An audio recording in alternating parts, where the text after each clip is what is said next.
Hello, Kate here for KDA Designs. In this video, I'm going to show you how to change a garage door hinge with a roller. Now this is quite the impromptu video because I wasn't planning on doing this fix today or ever, but this morning when I opened my garage, the hinge exploded and I looked up and I realized, oh, the roller's off the railing. Super. See what I mean? These rollers are on.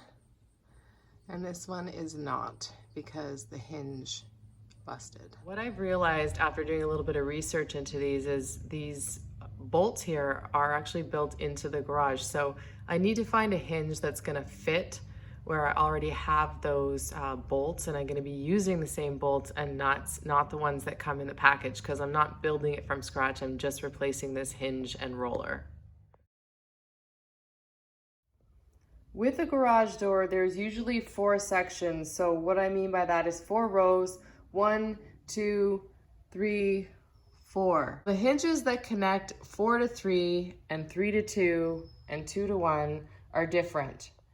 The manufacturers number them off as 1 connecting 1 and 2, number 2 connects 2 to 3, and number 3 connects 3 to 4. So make sure when you're buying the replacement parts that you're buying the right one for the right row. This one down here is the one that I'm replacing.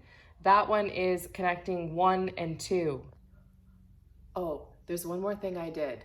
I went around before I went to the store, checked all the other hinges to make sure they were okay. There was one on the same row that I'm going to be replacing, but it's just a straight up hinge, no rod.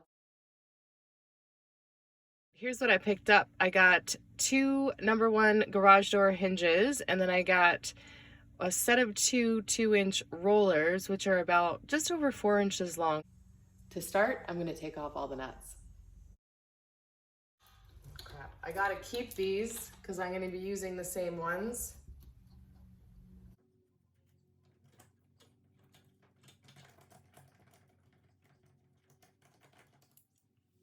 Okay.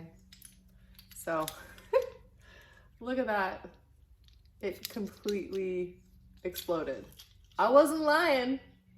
Here's the new hinge from the package. Remember, I'm not using the carriage bolt and the nuts from the package because I'm gonna just use the originals. I did buy a set of 2 brand new rollers, but after looking at the old one, it's actually in really good condition. So I think I'm just gonna use the original roller with the new hinge. First thing I'm gonna have to do is place this roller inside the rail here, but I can't put it in like this, so I can't connect it first. I'm gonna have to put it in on a little bit of an angle, hold it in place, and then try to push this rod through the hinge and then install the hinge. I'm just gonna take my roller, put it in on an angle, and then slide this into the center there and position the hinge.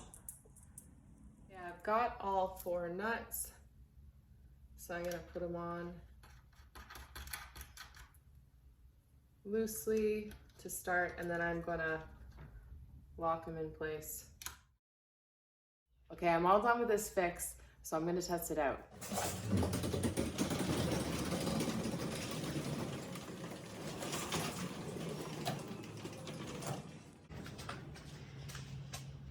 Sweet, it worked. I hope you found this video helpful. If you did, make sure you hit that subscribe button down there. You can also follow me on Instagram at KDA_designs 2.0. Thank you for watching.